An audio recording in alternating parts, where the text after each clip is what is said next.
प्रभु जीशुख्रीष्ण नाम समस्त को प्रेज द लॉर्ड। आज पुनर्बार यही समय पवित्र धर्मशास्त्र गोटे अंश पाठ करने इच्छा करुँच आपण मैंने पाइपर। प्रेरित पुस्तक 7 अध्याय 49 पद।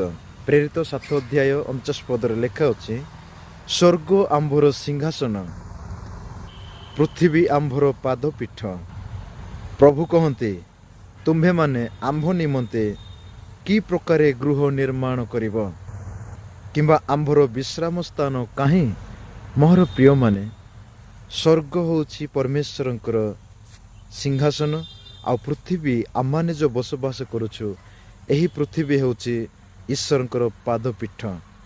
से कहउछन्ति आंभ निमंते कि प्रकार गृह निर्माण करिब। मोर प्रिय माने, ईश्वरंकर गृह, ईश्वरंकर मंदिर होछि आपण जणे आ मु जणे।